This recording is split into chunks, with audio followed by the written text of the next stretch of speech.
ఎక్లీషియస్ 9:8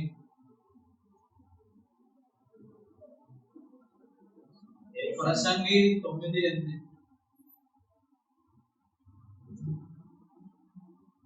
ఎల్లప్పుడూ తెల్లని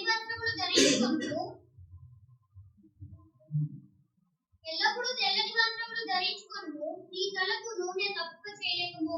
హల్లెలూయా హల్లెలూయా హల్లెలూయా ఎల్లప్పుడూ తెల్లని వస్త్రములు ధరించుకొనుము నీ తలకు నూనె తక్కువ చేయకుము. ప్రసంగి 9:8 ప్రసంగి 9:8 ప్రసంగి 9:8 పేజ్ నంబర్ 561 పేజ్ నంబర్ 561 అందరూ తెలిసినట్లయితే కలిసి అందరూ చదువుదామా 8వ వచనం 1 2 3 చదవండి.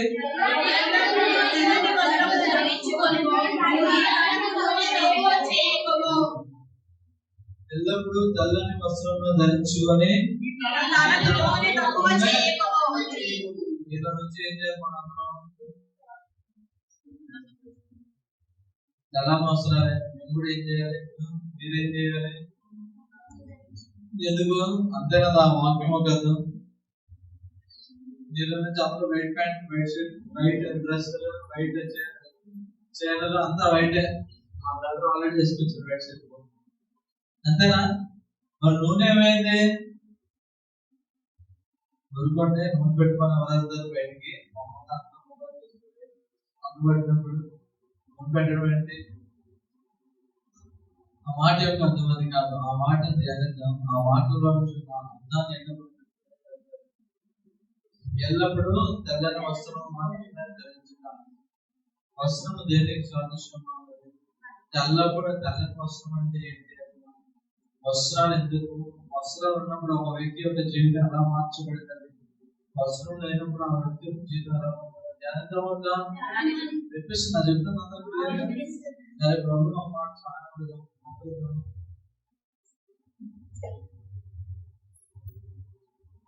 ప్రజాగ్రహ తల ఉంచుదాం, తల మూసుకుందాం.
నీ సన్నిధిలో ప్రభా ఆశతో ఉన్నాము.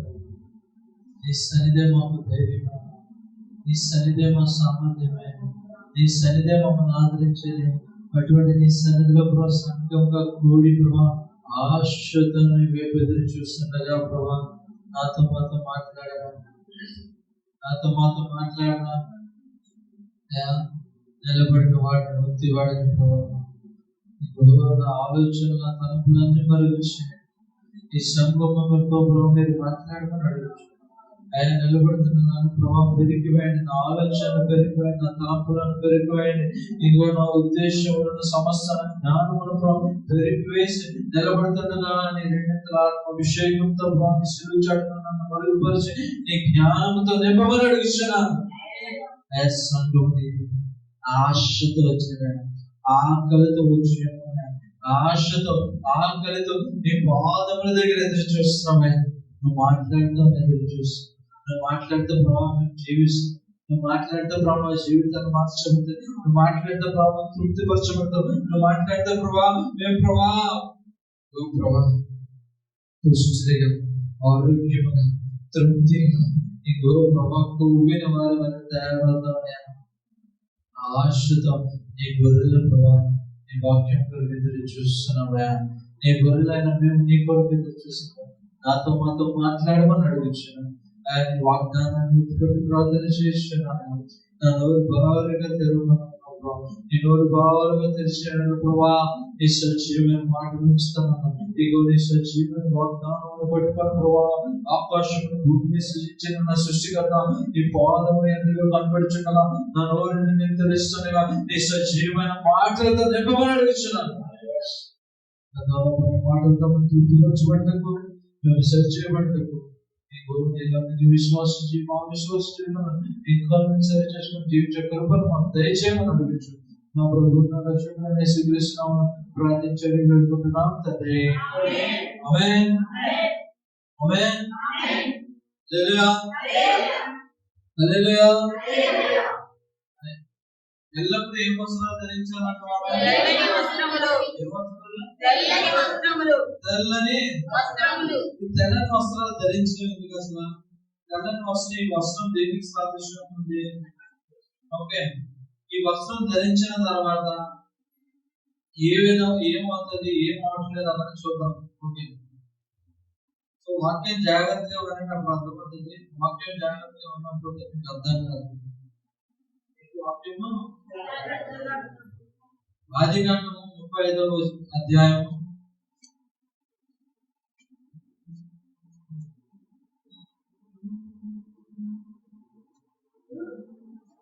లేదంటే ఎలా చూద్దాం? మనం ఫస్ట్ ఫ్రంట్ నుంచి బ్యాక్ వద్దాం, బ్యాక్ నుంచి ఫ్రంట్కి వెళ్దాం. ఫ్రంట్ నుంచి బ్యాక్ వద్దాం, ఫ్రంట్ నుంచి బ్యాక్ వెళ్ళాలి. సరే, ఓకే. 35వ అధ్యాయం బ్యాక్ నుంచి ఫ్రంట్కి వెళ్దాం. 35వ అధ్యాయము 1వ వచనం 2వ వచనం. దేవుడు యాకోబుతో నీవు లేచి బేతేలునకు వెళ్ళి అక్కడ నివసించి నీ సహోదరుడైన ఏశావు ఎదుట నుండి నీవు పారిపోయినప్పుడు నీకు కనబడిన దేవుడికి అక్కడ బలిపీఠము కట్టమని చెప్పగా యాకోబు తన ఇంటి వారితోనూ తన యొద్ద ఉన్న వారందరితో ఈ యొద్దనున్న అన్య దేవతలను పారబెట్టి మిమ్మల్ని మీరు శుచిపరచుకుని మీ వస్త్రములను మార్చుకుని హల్లెలూయా హల్లెలూయా హల్లెలూయా.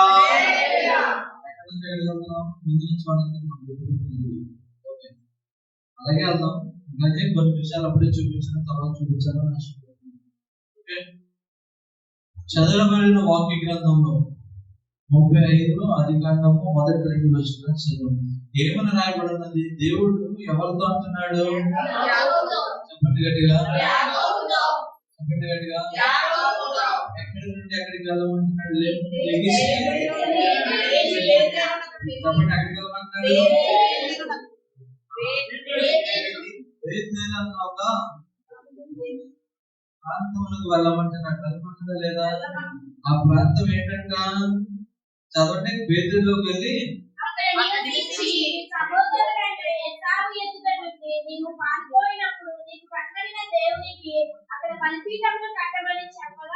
ఆల్రెడీ నీకు ఒక దేవుడు కనిపించాడు. నీ సహోదరు దగ్గర నుంచి పారిపోతున్నాడు.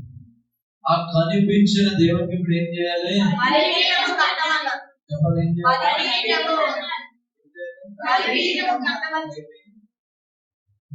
ఏం చేయాలి?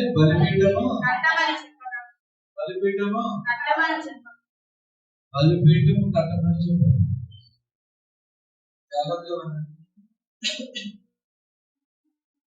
బేతేలునకు వెళ్ళి దేవుడు యాకోబుకి ఇచ్చిన మాట ఏంటంటే, నీకు ఎవరైతే నీ సహోదరు దగ్గర నుంచి పారిపోతున్నప్పుడు నీకు కనిపించాడో ఆ దేవునికి నువ్వేం చేయాలి? చెప్పండి, బలిపీఠము కట్టబడుట. బేతేలుకు పోయి ఒక బలిపీఠము కట్టాలి. ఏ బలిపీఠము? యాసావు నుంచి తరబడుతున్నప్పుడు కనబడిన యాకోబు తలబడుతున్నప్పుడు మన యాకోబు గారు ఎందుకు ప్రయాణం కలిసిపోయి ఏం చేశాడు? ఒక రాయాన్ని తలగడ కింద పెట్టుకొని పడినప్పుడు ఏం చూశాడు? దర్శనమును చూశాడు.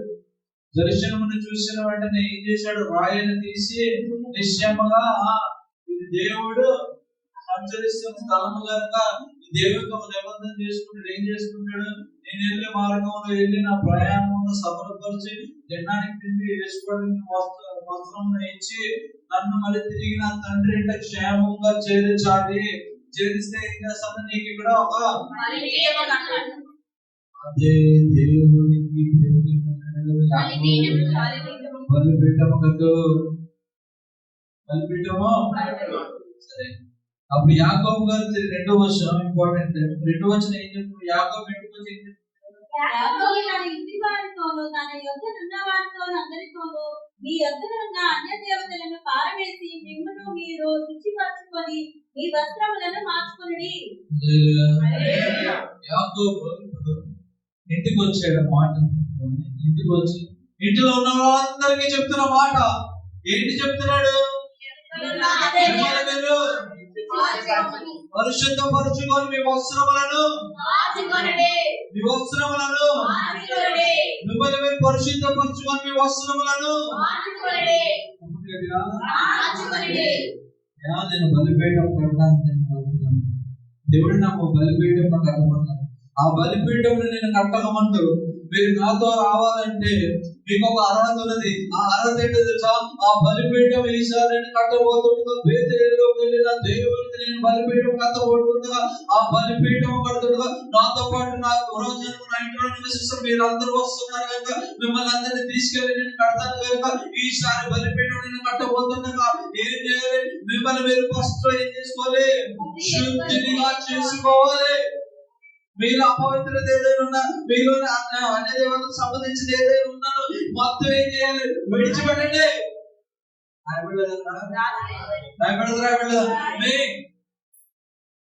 మొత్తం విడిచిపెట్టి పరిశుద్ధపరచుకుని ఏం చేయమంటాడు? వస్త్రములను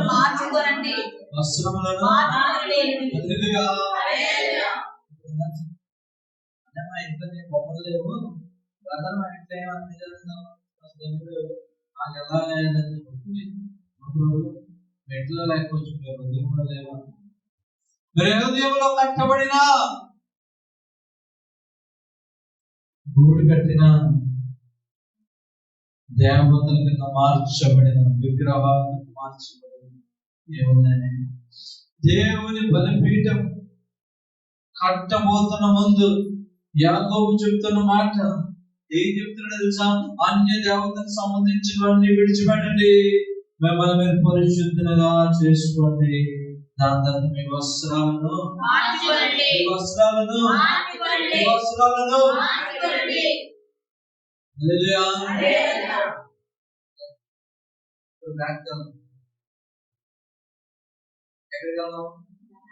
ఎందుకు బలిపీఠాన్ని కట్టినప్పుడు ఇంతకుముందు యాకోబు బలిపీఠం కట్టినప్పుడు ఏం జరిగింది? ఈసారి బలిపీఠం కట్టినప్పుడు ఏమైంది? ఇంతకుముందు దేవుడు యాకోబుతో మాట్లాడినప్పుడు ఏం జరిగింది? ఈసారి ఏం జరుగుతుందో చూద్దామా?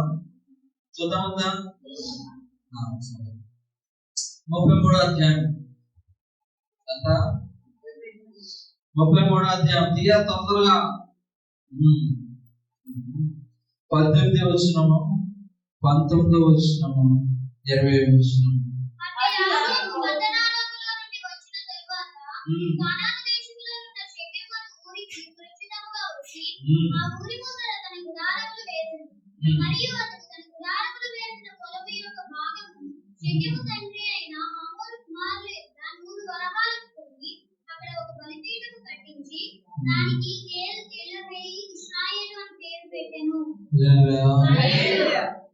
యాకోబు ఏం చేశాడు? చెప్పండి గట్టిగా. ఏ పేరు పెట్టాడు? చెప్పండి.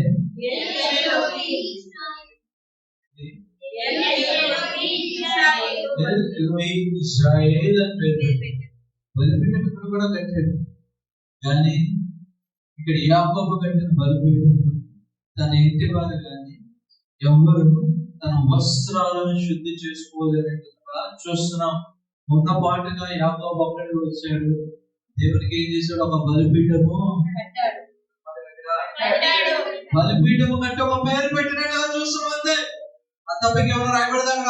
34వ అధ్యాయంకి వచ్చేసరికి తన డాటర్ గురించి, తన కుమార్తె గురించి, అన్నదమ్ముల గురించి, దాని తర్వాత అదంతా రాయబడి ఉంటుంది. అదంతా వేరే స్టోరీ. చూద్దాం ఆ స్టోరీ కూడా కాసేపు ఆగి.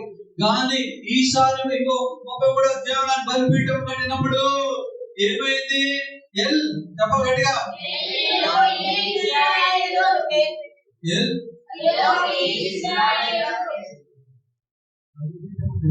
పేరు బలిపీఠం కట్టి దేవుడు అక్కడ ఆ పేరు పెట్టిన తర్వాత దేవుడు ఏమైనా నిబంధన చేశాడు. సరే, మీ 32వ అధ్యాయం పోతాం.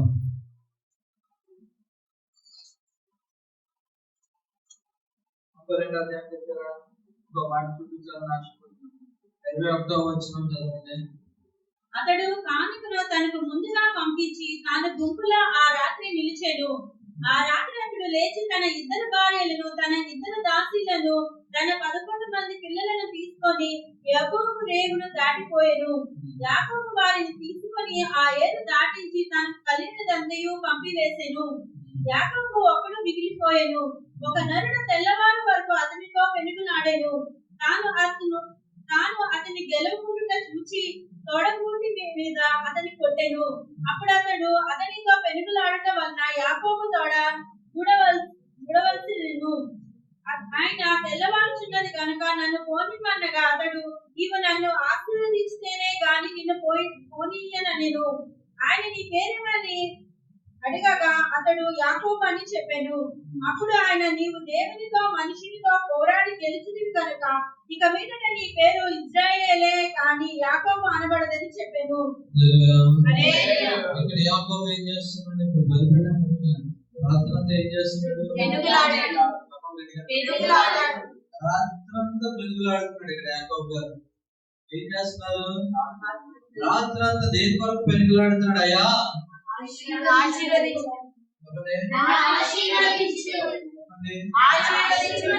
దేని కొరకు పెనుగులాడాడు? రాత్రంతా ఆశీర్వాదం గురించి పెనుగులాడాడు. సరే, రాత్రంతా పెనుగులాడుతున్నాడు.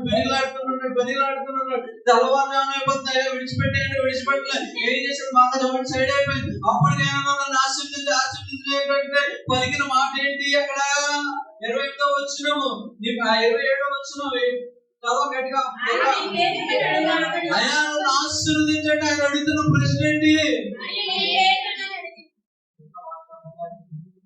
ఒక వ్యక్తి రాత్రంతా పెనుగులాడుతున్నాడు. దేని కొరకు? ఆయన అడుగుతున్న జవాబు ఏంటి? ఇతర వ్యక్తి ఎవరైతే పెనుగులాడుతున్నాడో, యాకోబు ఎవరితోనైతే పెనుగులాడుతున్నాడో ఆయన మాత్రం ఏమడుగుతున్నాడు? యాకోబు, సరే నీ పేరేంటి? నాకు రాత్రంతా పెనుగులాడుతున్నావు. దేని వరకు? ఒక ఆశీర్వాదం వరకు పెనుగులాడుతున్నావు. సరే, అంత ఆశీర్వాదం నువ్వు పెనుగులాడుతున్నావు. నీ పేరేంటి? అయితే నేను ఆశీర్వదిస్తానని ఆశీర్వదించని సమాధానం చెప్పాలి కదా. అయితే నేను ఒకరు ఆశ్చర్యపడ్డావు, వెళ్ళని సమాధానం చెప్పాలి కదా. కానీ దానికి వ్యత్యాసంగా అడగబడిన ప్రశ్న ఏంటి? ఈ పేరు ఏంటి?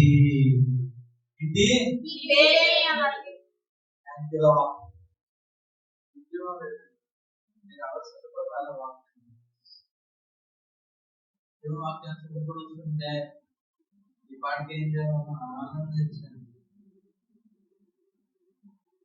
నీ పేరేంటి? నేను ఆశీర్వదించాలని రాత్రంతా ప్రాణులాడుతున్నావు, రాత్రంతా ప్రయాసపడుతున్నావు. Yes, I want to bless you. నేను నిన్ను ఆశీర్వదించాలనుకున్నాను, కానీ నాకు నిన్ను ఆశీర్వదించడం నీ పేరు కాదు. ఏంటి నీ పేరు? ఏంటి పేరు? నీ సమాధానం చెప్తుంటే ఏం చెప్తున్నాడు? ఆ తర్వాత వచ్చిన చదవాలి. అప్పుడు ఆయన, నీవు దేవునితోనూ మనుషునితోనూ పోరాడి గెలిచినవి కనుక ఇక మీదట నీ పేరు ఇశ్రాయేలే గాని యాకోబు అనబడదని చెప్పెను. హల్లెలూయా. ఇంకా వాక్యాన్ని అనుకుంటున్నాను. హల్లెలూయా. ఇప్పుడు నీ పేరు యాకోబు అంటున్న వారిని ఆశీర్వదించాలంటే నువ్వు ఆశీర్వాదం కొరకు ప్రయాసపడుతున్నావు. కానీ నీ చెప్తుంది ఏంటో తెలుసా? నీ పేరు ఇక మీద యాకోబు అని పిలవబడదు. ఏమని పిలవబడుతుంది? ఏమని పిలవబడుతుంది? ఏమని పిలవబడుతుంది? ప్రయాసపడి దేనితో నీ పేరు మార్చుకోగలరా? నీ పేరు ఇశ్రాయేల్ అని పిలవబడటం కొరకు నువ్వు ప్రయాసపడుతున్నావా? నువ్వు రాత్రంతా యాకోబు గారు ఎందుకు ప్రయాసపడ్డారండి? మక్క సైతం పెడేమేనా?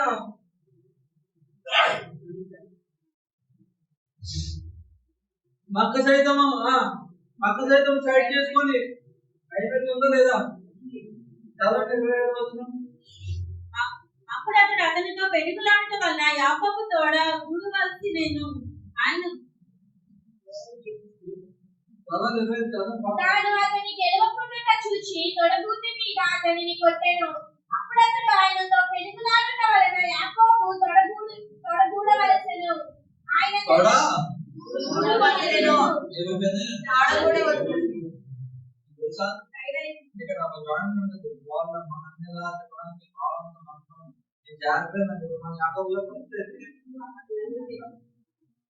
అంటే భయంకరమైన కోసం రాత్రంతా ఒక దాని కొరకు ప్రయాసపడుతుంటే ఆయన చెప్తున్న మాట ఏంటో తెలుసా? ఏంటన్నమాట? నన్ను ఆశీర్వదించా, నన్ను ఆశీర్వదించా. ఇగో నిన్ను లాభాలను విడిచిపెట్టి పారిపోతున్నాను. నేనంతటా యాకోబు నన్ను ఎదుర్కోవాలి. నా అందరిని నేను మోసగించి తన బర్త్రైట్ని, తన జ్యేష్ఠత్వాన్ని దొంగిలించి, తన ఆస్తిని దొంగిలించి, అన్ని దొంగిలించి నేను పారిపోయి ఇగో ఇప్పుడు తిరిగి నేను ఆయన ఎదుర్కోవడానికి వెళ్తున్నాను. ఇప్పుడు నాకేం కావాలి? నీ ఆశీర్వాదం మాత్రమే కావాలి. నీ ఆశీర్వాదం ఆశను ఏం చేయలేడు. ఒకరు ఏం చేసినా నా ఆశను దొంగిలించిన నువ్వు ఇచ్చిన మాట ప్రకారం వాళ్ళు తిరిగి ఆచరిస్తారు, తిరిగి సమస్తాన్ని సంపాదించుకుంటారు కనుక ఇప్పుడు అల్లముందు ఏం చేస్తున్నాడు తెలియదు. రాత్రంతా పెరుగులాడేస్తున్నాడండి. దేని కొరకు? ఒక ఆశీర్వాదం కొరకు. అయితే చెప్పబడిన మాట నీ పేరేంటి? నా పేరు యాకోబు. నీ పేరు పేరు యాకోబు అని పిలవజాలదు, ఇశ్రాయేలు అని పిలవజాలదు. హల్లెలూయా, హల్లెలూయా. మనం చదివిన మాట ఏంటి? ప్రసంగి 9 ఎల్లప్పుడు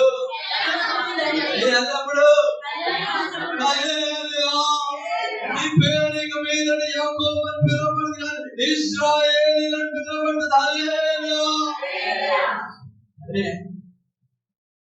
ఓకే ఓకే. దాని తర్వాత 33 అధ్యాయంలో బలిపీఠం కట్టాడు. బలిపీఠం కట్టినప్పటికీ దేవుడు ఆశీర్వదించాడా?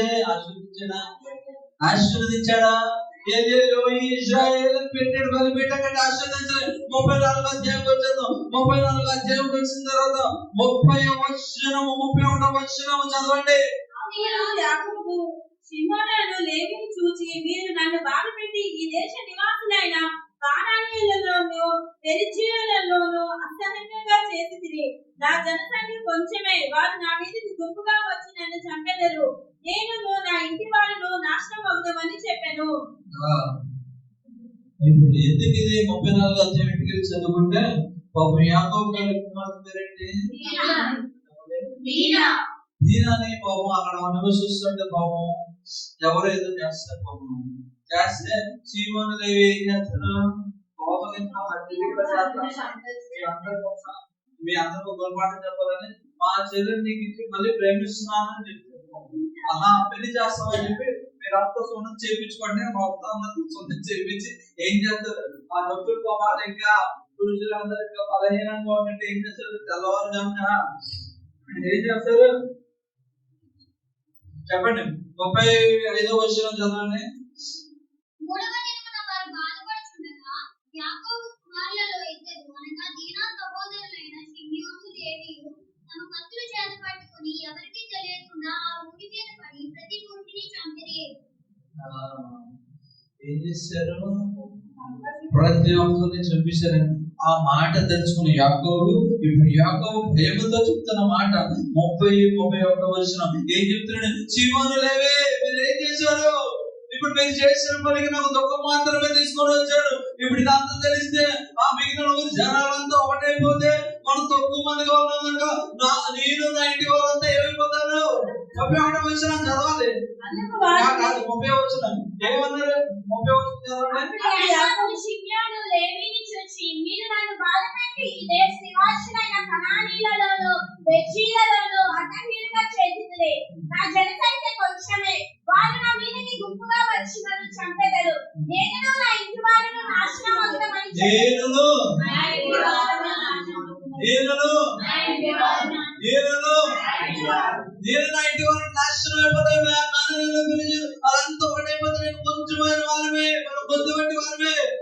ఈ కొద్దివైన వారు మనం ఏమైపోతామో చెప్పలే. వాస్తవాన్ని నాశనమైపోతాం భయపడి రాత్రంతా పెనుగులాడితే ఆశీర్వాదం కొరకు ప్రభు ఏమడిగాడు? నీ పేరేంటి? ఇజ్రాయేల్ అని మార్చివేశాడు. ఇప్పుడు మళ్ళీ యాకోబుకు భయం వేస్తుంది, నేను నా ఇంటి వారంతా నాశనం అయిపోతారు. కానీ ఈసారి ప్రభు అంటాడు, వెళ్ళి బేతేలిలో ఒక బలిపీఠం కట్టు. కానీ ఈసారి యాకోబు ఏం చేస్తున్నాడు? వెళ్ళి బలిపీఠం కట్టకు పేరు పెట్టాలని ఇష్టపడ్డాడు.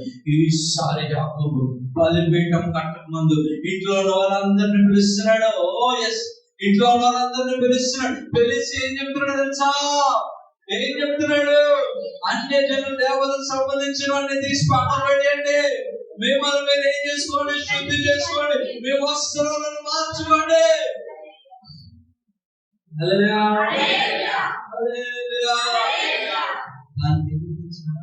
ఎందుకు తెలుసా?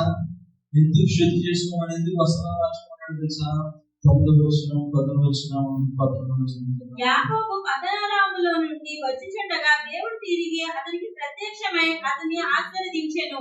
అప్పుడు దేవుడు అతనితో, నీ పేరు యాకోబు, ఇక మీదట నీ పేరు యాకోబు అనబడదు, నీ పేరు ఇజ్రాయేలు అని చెప్పి అతనికి ఇజ్రాయేలు అని పేరు పెట్టెను.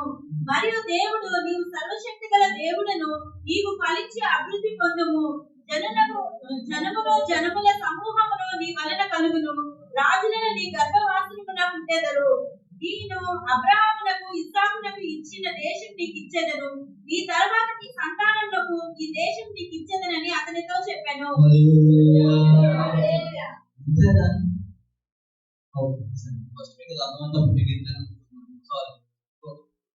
ఈలోకే కదా క్వశ్చన్ సమాధానం చెప్పాలి. ఓకే, ఇప్పుడు బలిపీఠం పెట్టిన తర్వాత బలిపీఠం కట్టాడు. ఫాస్ట్ ఫార్వర్డ్ అయ్యాం కదా, ముందుకి బలిపీఠం కట్టిన తర్వాత ఇప్పుడు దేవుడు యాకోబు ప్రత్యక్షమే చేస్తున్నాడు. ఏం చెప్తున్నాడు యాకోబు? చెప్పండి గట్టిగా. నీ పేరు ఇప్పుడు ఏమని పిలవబడతావు? దాని తర్వాత పడుతుంది 11వ వచనం ఏం చెప్తున్నాడు ఆయన?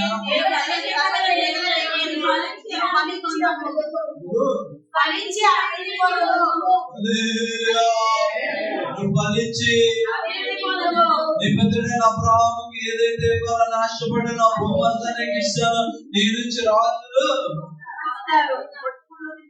చెప్పాలి గట్టిగా.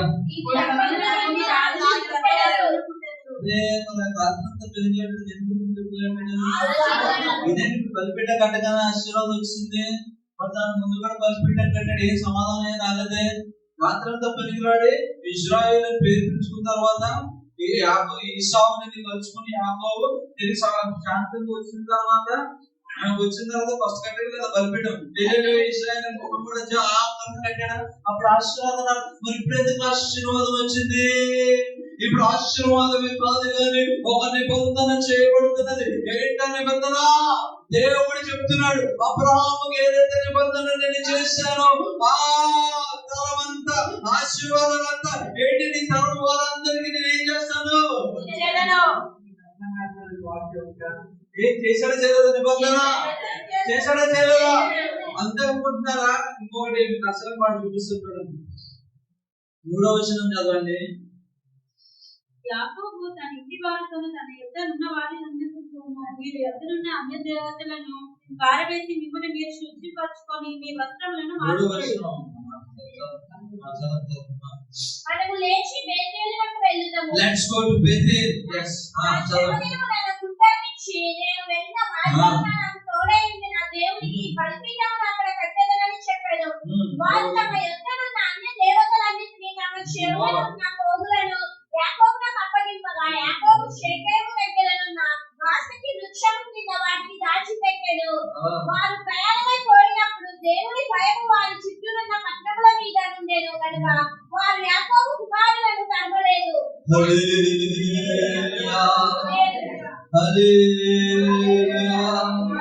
ఎప్పుడైతే వస్త్రములను కడుక్కున్నారో ఇతర దేవతకు సంబంధించిన వాటిని తీసి పక్కన పడేసారు. వారు ఈసారి ప్రతిష్ఠించబడి దేవుని కొరకు బలిపీఠం కట్టడం వెళ్తున్నారు. వెళ్తుండగానే ఎవరైతే తరవాలనుకుంటున్నారో వాళ్ళందరి మీద ఏమొచ్చిందంట? ఏమొచ్చింది?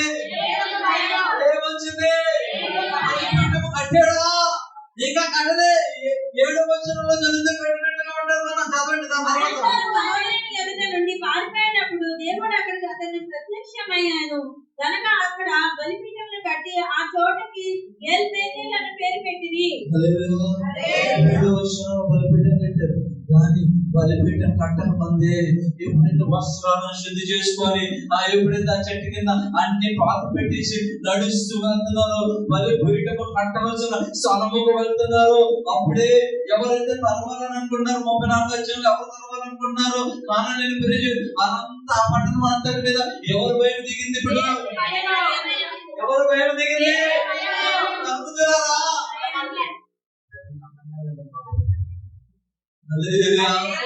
అంతమంది వాడికి ఎక్కడికి ఎందులేసి ప్రభా నాతో మాట్లాడుతున్నాను ఆనందపడాలంటే ఆనందమైన విశ్వాసం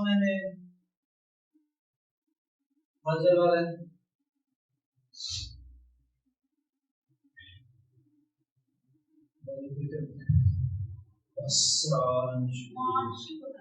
మార్చుకుని జీవితాలను శుద్ధి చేసుకోగానే దేవుని యొక్క భయము దిగుతుంది. శత్రువు తరవాలని ఇష్టపడుతున్నప్పటికీ శత్రువు మీద దేవుని యొక్క భయం దిగినందువల్ల యాకోబు ఇంటి వారు కొద్దిమంది వాళ్ళంతా అనేకులే. యాకోబు సైతం భయపడుతున్నాడు. వాళ్ళంతా కలిసిపోయి వాళ్ళ మీదకి వస్తే మనం ఓడిపోతామని. అయినప్పటికీ యాకోబు వాళ్ళ ఇంటి వారిని నాశనం చేయడానికి రావట్లే. ఇందువల్ల భయం ఆవరించిన రాగమేకి ఇంట భయము సేవిస్తున్న దేవుడు రోషము కలిగిన దేవుడు అండి. నువ్వు రోషం కలిగి జీవించడానికి ఇష్టపడితే నీ జీవితంలోని పరిశుద్ధపరచుకొని నీ వస్త్రమును మార్చుకొని దేవుని వరకు జీవించడానికి ఇష్టపడితే ఆయన నీ పక్షముని యుద్ధము చేయడానికి సిద్ధంగా ఉన్నాడు. రాయవరబ్బగా సజీవమైన దేవుడు యుద్ధము చేయడానికి ఆయన సమర్థుడే. మాట ఉంది. ఏం చేశారంటే అది 4వ వచనం చదవండి. 4వ వచనం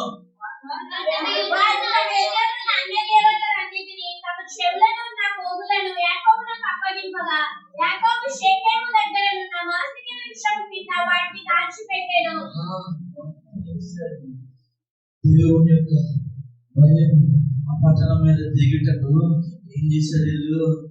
సమస్త చోపులు దేవతలకి ఎక్కడైతే ఏదైతుందో ప్రతిదీ అన్క్లీన్నెస్ ఏదైతే అపవిత్రమైనది ఉన్నదో అదంతా ఏం చేశారు? వేడెచ్చి పెట్టారు. వేడెచ్చి పెట్టి ఇప్పుడు నడుస్తున్నారు. ఎక్కడికి? ఒక బలిపీఠం కట్టడం నడుస్తున్నారు. వేడెచ్చి పెట్టి తన జీవితాలను శుభ్రపరచుకొని తన వస్త్రాలను మార్చుకొని ఇప్పుడు నడుస్తున్నప్పుడు దేవుని యొక్క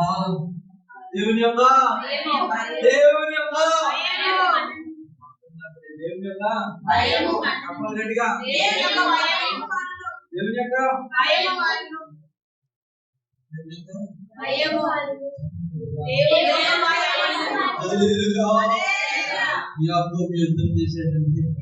యాకోబు లేవి సమయం మళ్ళీ యుద్ధం చేస్తామన్నా అంతా ఏకమైపోయిన పండదని కత్తులు కట్టుకుని రెడీ ఉన్నారా? ఈసారి అక్కడ ఒక బలి పీఠం కట్టుకున్నారు. దాని ముందు పెట్టాడు. దాని ముందు రాత్రంతా ప్రయాసపడి ఏం జరగలేదు. ఈసారి సిద్ధపరచుకున్నాడు. తన ఇంటిలో వాళ్ళందరినీ సిద్ధపరచుకున్నాడు. ఈసారి ఎల్లప్పుడూ 7వ వచనంలో ఇల్లు కట్టిన తర్వాత ఇల్లు కట్టిన తర్వాత ఏమైపోయింది? 9వ వచనం, 10వ వచనం, 11వ వచనం చదువు. దేవుడు ఇప్పుడు యాకోబు కాదు ఇశ్రాయేలు, అంతేకాదు నిన్ను నేను ఆశీర్వదిస్తాను. నువ్వు ఫలించి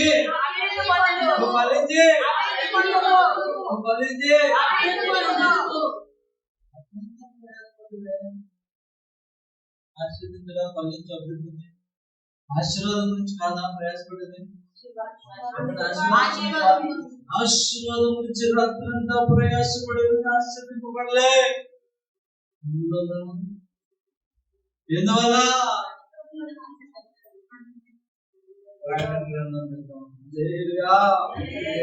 ప్రకటన గ్రంథం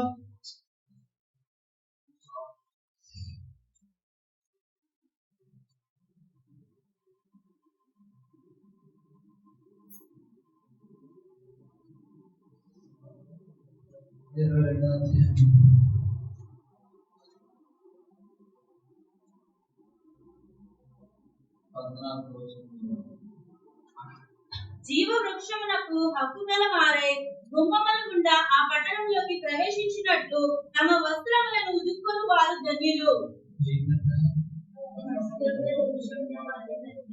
ఎక్కడ ప్రవేశించారు? జీవ వృక్షమునకు హక్కు గల వారై గుమ్మముల గుండా ఆ పట్టణంలోనికి ప్రవేశించినట్లు తమ వస్త్రములను ఉదుక్కుని వారు ధన్యులు.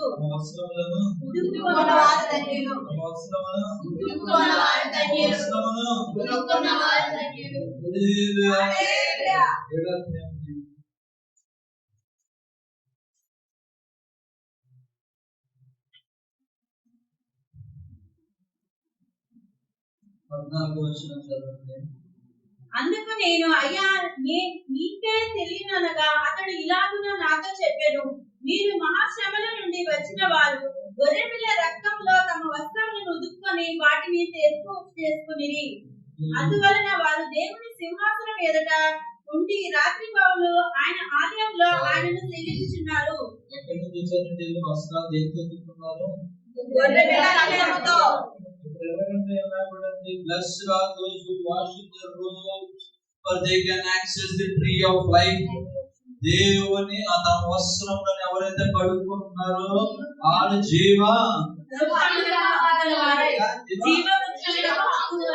ఏం చదువుకోవాలి?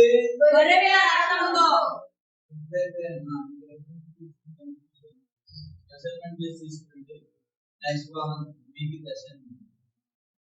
జీవ గ్రంథంలో పేరు రాయబడాలంటే ఏం చేయాలి? రిఫరెన్స్ చెప్పాలి. ఆన్సర్ ఎలా చెప్తే రిఫరెన్స్. I want reference. ఏం చేస్తే ప్రకటన చదివేసి నెక్స్ట్ వారం ఆన్సర్ తీసుకురండి. ఇప్పుడు ఈ జీవ గ్రంథంలో పేరు రాయబడాలంటే వస్త్రాలను ఏం చేయాలి? పేరేంటి? Change your name. జీవ గ్రంథంలో నీకు ఒక పేరు నేను రాస్తాను. నా పేరు తెలుసా? యాకోబు అని కాదు, ఇశ్రాయేలు. రాత్రి ఆశీర్వాదం ప్రయాసపడ్డాడు. నీ ఆశీర్వాదం కావాలంటే మొట్టమొదటిగా నీ పేరు జీవ గ్రంథంలో రాయబడాలి. ఆ పేరు జీవ గ్రంథంలో రాయబడాలంటే ఏం చేయాలో తెలుసా? నీ వస్త్రములను ఏం చేయాలి? కడుక్కోవాలి. యాకోబు బలిపీఠం కట్టడం వెళ్తున్నాడు. ఈసారి లాస్ట్ టైం కంటే నేను జరగలేదు. రాత్రంతా ప్రయాసపడ్డాడు. ఆయన పేరు అడుగుతున్నాడు. ఈసారి అలా కాదు.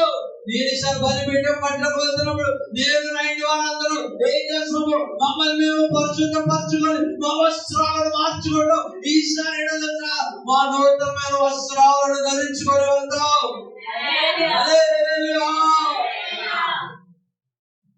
ఏం చేస్తారంట? నూతనమైన వస్త్రం.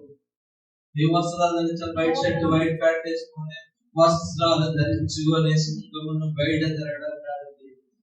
దేవుని రక్తముతో కడగబడిన వస్త్రము ధరిస్తున్నావా? ధరించుకుంటున్నావా? ధరించుకుంటున్నావా? ధరించుకుంటున్నావా? ధరించుకుంటున్నావా? ఆ వస్త్రము నీకు ధరింప చేయనప్పుడు ఆశీర్వాదం వస్తుంది. ఆయన ఒక నిబంధన వస్తుంది. యాకోబుని ఇశ్రాయేలు పేరు మార్చడం ఆయన ఒక నిబంధన చేశాడు. ఫలించి అభివృద్ధి పడు.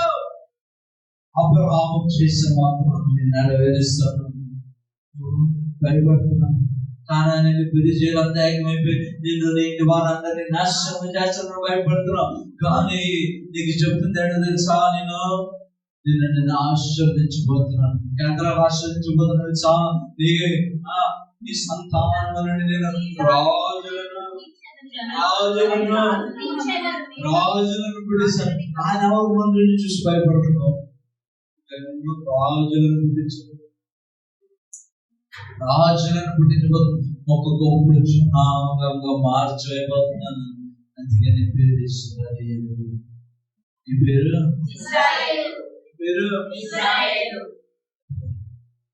వస్త్రాన్ని ధరించుకున్న తర్వాత గొర్రెపిల్ల యొక్క రక్తంతో వస్త్రాలను ఇప్పుడు వైట్ డ్రెస్ చిన్న చిన్న మచ్చలు ఉన్నాయా? దేనికి సాదృశ్యం? పాపం సాదృశ్యం. నీకు నాకు వస్త్రం ఉందా? మీరంతా చెప్పారు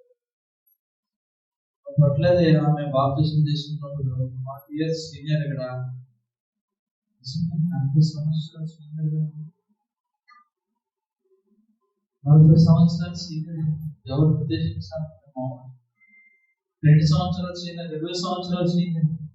ఈ వస్త్రము మీద మచ్చలు డాగు ఉందా?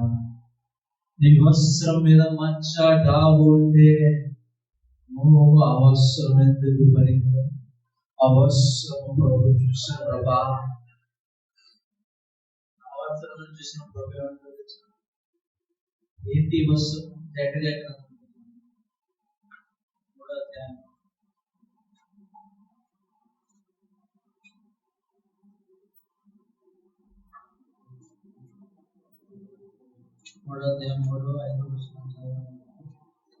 అతని తల మీద తెల్లని పాగా పెట్టించుడని నేను మనవి చేయగా.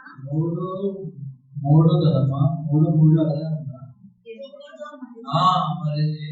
యెహోషువ మాలిన వస్త్రములు ధరించిన వారే దూత సమూహములో నిలవబడి ఉండగా దూత దగ్గర నిలిచి ఉన్న వారిని పిలిచి ఇతని మైల బట్టలు తీసివేయని ఆజ్ఞాపించి, నేను నీ దోషమును పరిహరించి ప్రశస్తమైన వస్త్రములతో నిన్ను అలంకరించుచున్నానని అని సెలవిచ్చెను.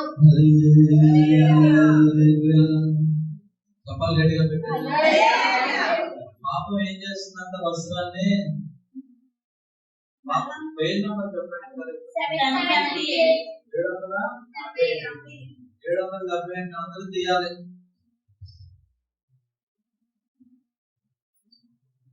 778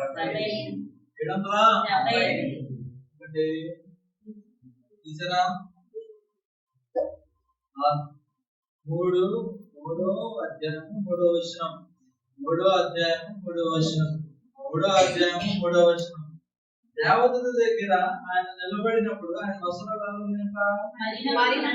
దేని వల్ల మలినంగా ఉన్నట్టు అవి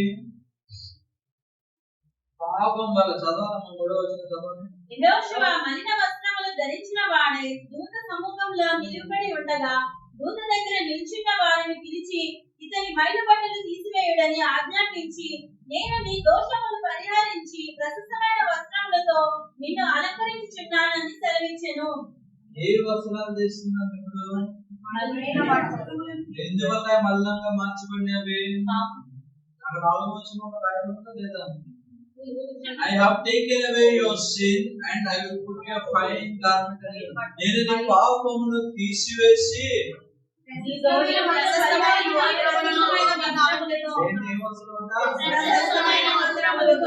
ఏది తీసివేయబడ్డది? పాపము, దోషమును, పాపమును వలసిన ఏం తీసివేస్తున్నాడంట? ఇప్పుడు నీ వస్తువు 20 సంవత్సరాల ఎక్స్పీరియన్స్, 40 years ఎక్స్పీరియన్స్, 2 సంవత్సరాల ఎక్స్పీరియన్స్ నీ విశ్వాస జీవితంలో నువ్వు ధరించుకున్న వస్త్రము మీద మచ్చలు, డాగులు, మరకలు ఉన్నాయా? ఉంటే దేనికి సాదృశ్యము?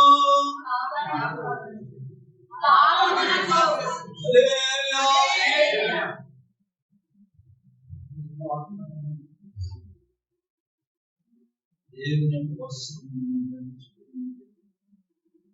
యాకోబు ఎప్పుడైతే ధరించుకుంటారో వెంటాడబడుతున్న వారితో ఏం పొందుతున్నాడు? విడుదల చెప్పండి. ఎవరైతే వెంటాడుతున్నారో వాళ్ళంతా విడిచిపెట్టారు. దేవుని యొక్క భయము, దేవుని యొక్క భయము వెంటాడేది నిశ్చయముగా ఈ వస్త్రమును ధరించుకుని ఏదో పట్టబడొస్తున్నట్టు అవన్నీ నిన్ను పట్టబడాలని నీలోని ప్రవేశించాలంటే ఏముంటుంది? భయపడతాయి. అంటే నీ వస్త్రం మీద ఏమున్నది?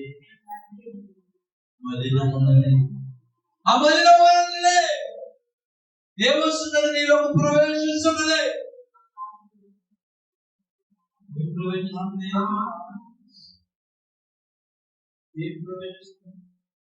అన్క్లీన్ థింగ్స్ అన్ని ప్రవేశిస్తున్నాయి. ప్రభుకి ఏమైనవన్నీ ప్రవేశిస్తున్నాయి. నీ ఆలోచనలోకి, నీ తలపులలోకి, నీ చేతలలోకి, నీ నడవడిలోకి ఎందుకు నీలో ప్రవేశిస్తున్నావు తెలుసా? ప్రభు ఇచ్చిన రక్షణ కవచమును నువ్వేం చేస్తున్నావు? పోగొట్టుకున్నావు. అది నీలో నిలిచి ఉంటాయి. నీ వైపు ఎవరు చూడలేదు. ఏ పాపము సైతం నీలో ప్రవేశించలేదు. యాకోబు తరబడుతున్నాడు. కానీ ఎప్పుడైతే తన ఇంటి వారందరినీ పెంచి పరిశుద్ధపరిచి వస్త్రాలను మార్చి వేశాడు, దేవుని యొక్క భయం దిగినది. దేవుని యొక్క ఇంకా వెంబడించలేదు, వెంటాడలే.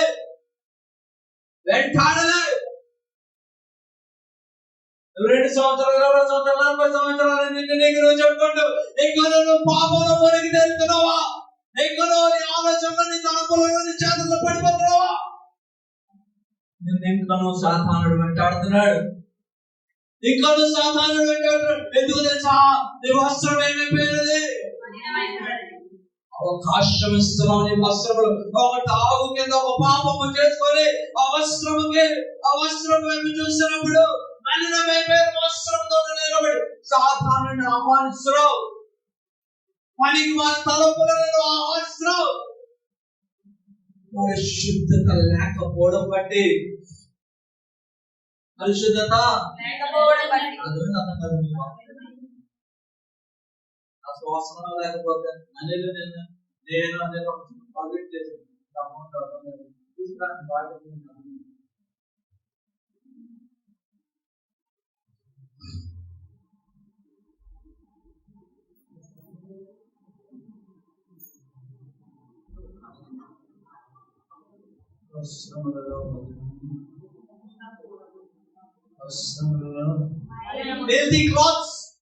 మలినమైన వస్త్రములు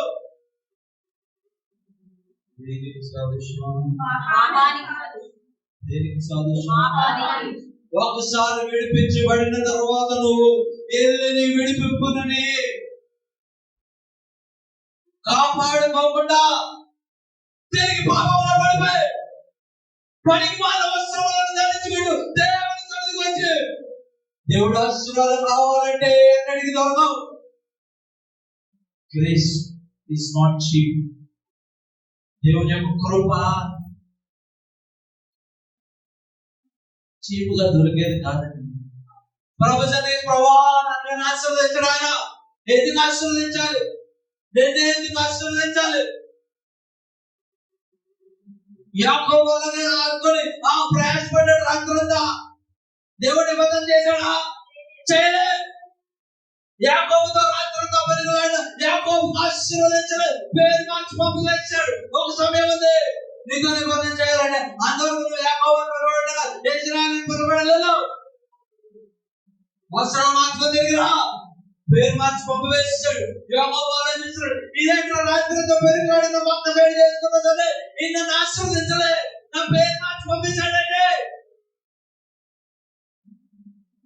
పేరు మార్చి పంపించాడండి. నేను బలిపీఠం కడతా, బలిపీఠం కట్టిన ఏమవ్వలే, దేవుడు దర్శించాడా? ఎప్పుడైతే వస్త్రాలను మా ఇంట్లో ఇంకా దేవుడితో ఒప్పందం చేసుకున్నా, ఈసారి వస్త్రాలను మార్చుకున్నా, నా వస్త్రాలు కదా నా ఇంట్లో వాళ్ళందరూ వస్త్రాలను మార్చేస్తున్నాను. అందరిని పిలిచాడు, ఈసారి రండి కూర్చోండి మోకరించండి. మీకు కూడా చెప్తున్నాను, ఈసారి దేవుడిని మాత్రం మనం సేవించబోతున్నాం. జీవం కలిగిన దేవుడు. నేను ఎప్పుడైతే పారిపోయిపోతున్నప్పుడు నన్ను ఏ దేవుడైతే కాపాడాడో, ఏ దేవుడైతే మళ్ళీ నన్ను తిరిగి తీసుకొని వచ్చి ఆశీర్వదించాడో, ఆ దేవునికి మాత్రం మనం సేవించబోతున్నాం. దేవుడికి అన్ని తీపించాడు. చూపుల దగ్గర ఆత్మను తీసి పాతి పెట్టాడండి ఒక చెట్టు కింద. వస్త్రాలను ఏం చేశాడు? మార్చివేశాడు. ఈసారి నడుస్తున్నాడు. ఈసారి నేను బలిపీఠం కట్టబోతున్నాను ప్రభా.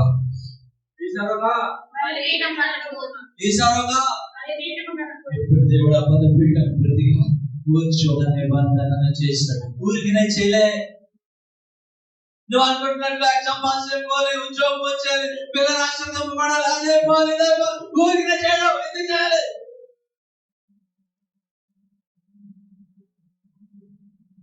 ఆయన చేయడం రోషం కలిగిన దేవుడు. ఆయన తన కుమారుడిని నీ కొరకు పంపించాడు, రక్తం చిందించాడు. ఆ విలువ నీకు తెలియనప్పుడు, ఆరాధనకి లేనప్పుడు నిన్ను ఆశీర్వదించడు. వాక్యాన్ని విని నీ ఆత్మీయ జీవితాన్ని కాపాడుకోలేనప్పుడు నిన్ను ఆశీర్వదించడు. వాక్యం వెంటనే నిన్ను మార్పు లేనప్పుడు ఆయన నిన్ను ఆశీర్వదించడు. హృదయాన్ని కఠినపరచుకుంటూ ఇంకా లోపల లేనప్పుడు నిన్ను ఆశీర్వదించడు. ఎప్పుడు ఆశీర్వదిస్తాడో తెలుసా? వాక్యానికి లోబడి నీ రాత్రిగుండను ఆశీర్వాదంగా మార్చివేసి నూతనమైన వస్త్రాలు ధరించుకొని ఆయన సన్నిధిలో కలిపెట్టినప్పుడు మాత్రమే వీటి క్రైస్తవ జీవితము. దేవుడి గురించి ప్రభావ తప్పైపోయి ప్రభావ అంటే ఆశీర్వదించేందుకు లోకంలో అందరూ ఆశీర్వదింపబడిన వారే. Grace is not cheap. కృప అన్నది ఏదో ఊరిలో బజార్లో వెళ్ళేలా దొరికేసేది కాదు. కనిపెట్టినప్పుడు విశ్వాసమైన జీవితాన్ని జీవించినప్పుడు మాత్రమే దొరుకుతుంది. దానికి ఒక అర్హత ఉంది. అర్హత కలిగి జీవించవు, అప్పుడే దేవుడు ఆశీర్వదించాడు. విచ్చలవాడిగా అలా జీవించి ఆశీర్వదించాడు. ఆశీర్వదించాడు. ఎందుకు ఆశీర్వదించాడు? నీకేమీ అవసరం. నిన్ను ఆశీర్వదించడానికి నీ కోసం, ఆయన కోసం లేదు. Why he has to honor your commitment when you are not even obeying his commandment, not living a righteous life. దేవుని కొరకు శుద్ధ హృదయం కలిగి ఒక నీతియుక్తమైన జీవితాన్ని జీవించడం ఎందుకు ఆశీర్వదించాలన్నా? దేవుని కొరకు ఆశీర్వదించాలి. ఎవరి కొరకు ఆశీర్వదించాలి? ఆశీర్వదించడం శాపాలను కొట్టేసుకుంటావు. జాగ్రత్త. వెచ్చని జీవితానికి అలవాటు పడి ఎక్కడ పడితే ఎక్కడికి వెళ్ళి విశ్వాసాలుగా జీవించి ప్రభుత్వమేమో కావాలని ఆశపడుతున్నావా? నాశనం అయిపోతావు. దేవుని వాక్యం చెప్తుంది. ఏం చెప్పాలి? దేవుని ఆశీర్వాదం కావాలంటే సెట్ అపార్ట్, ఒక ప్రత్యేకించబడిన వాడిగా జీవించాలి. దేవుని కొరకు రోషంగా జీవించాలి. దేవుని కొరకు కనిపెట్టాలి. అప్పుడు మాత్రమే, అప్పుడు కూడా ఆయన చెప్పుకుంటే ఆశీర్వదించలేదు. అసలు క్రైస్తవులు ఎవరు చెప్తున్నాను? దేవుడు నమ్ముకుంటే ఆశీర్వదింపబడతాను. దేవుడు నమ్ముకుంటే అనేది జీవం వస్తుందంటే దాని కొరకు కనిపెట్టినవు. ఆ కనిపెట్టే అనుభూతిలో నీలో నీ అభావతను చూసి, నీ మార్పును చూసి అప్పుడు దేవుడు వచ్చి నిబంధన చేస్తాడు. అప్పుడు ఆయన ఆశీర్వదిస్తాడు. అప్పుడు రాముడు పోతే ఏం చేశాడు? నాడు బయటికి రా, విడిచిపెట్టే. బయటకు వచ్చాడండి. విశ్వాసంతో వచ్చాడు. వెళ్ళారా బయటికి మళ్ళీ తక్కువ తీసుకుంటా, ఎప్పుడు అవసరం ఫోన్ చేస్తా అదే వాళ్ళే గంటిగా నడిచాడు. వెనక్కి తిరిగి చూడలే. భయపడ్డాడు. కష్టాలు వచ్చాయి, నష్టాలు వచ్చాయి. పారిపోయాడా? పారిపోలే. సొంత భార్య చెల్లికి చెప్పుకున్నాడు. బయటికి పారిపోలే. దేవుడు ఆ విశ్వాసాన్ని ఏం చేస్తున్నాడు? కంప్లీట్నెస్, ఫుల్నెస్ లో నడిపిస్తున్నాడు. ఒక్క దినము ఒక ఫుల్నెస్ లోకి వస్తున్నాడు. అప్పుడు అన్నాడు అబ్రహామా, ఓకే నీకు నవ్వులు ఇవ్వబోతున్నాను, ఇంకా నీకు నవ్వులు ఇవ్వబోతున్నాను, నీకు నిబంధించబోతున్నాను. పిలవగానే పిల్లలు ఇచ్చేసి పిలవగానే బయటకు రాగానే ప్రభా yes I'm coming అని చెప్పి వచ్చిన వాడిని ఇచ్చాడా?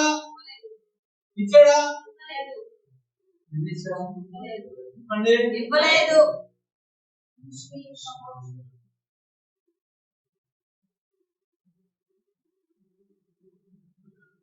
దేవుడు బాప్తిసం పొందాడు.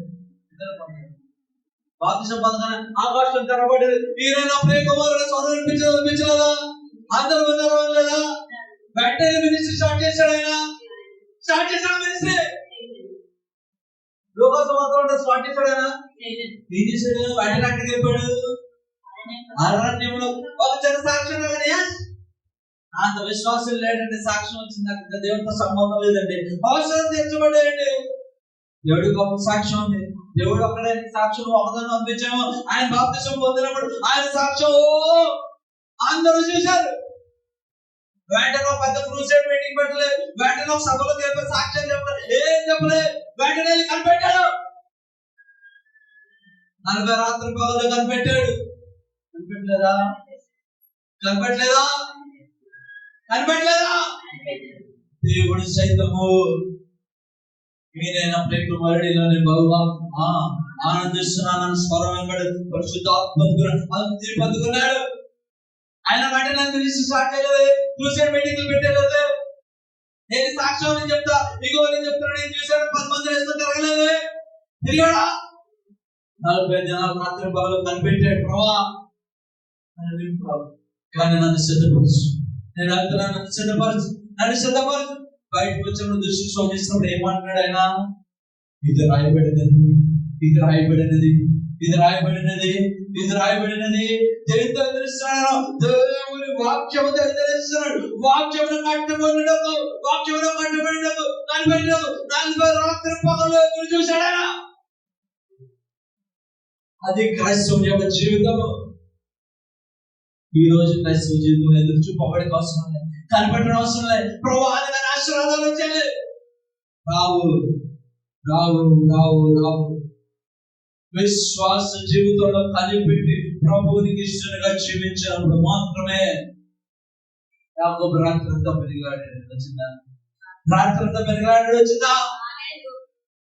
రావు కూడా అది వాక్యానికి విధులు.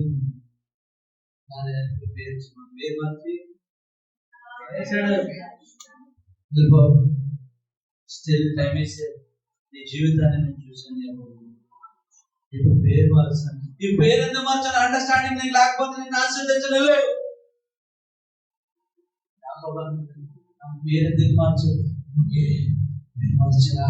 అయితే నేను ప్రేర్ చేయాలి, మొత్తం మార్చుకోవాలి. నా ఇంట్లో ఉన్న అందరూ కూడా మార్చాలి. అక్కడే పోలే, మొత్తం అందరూ పిలిచి కూర్చోబెట్టాడు. అయిపోయింది, చాలు. దేవుడిని పరీక్ష చేసింది చాలు. నటించింది రండి అందరూ. నేను ఒక్కడే కాదు, ఒక దేవుడు ఉన్నాడు. నేను నమ్మిన దేవుడు, నన్ను గొప్పవాడిన దేవుడు. మీరు నా ఇంట్లో నా దగ్గర ఉన్నారా? ఆయన్ని సేవించాలి.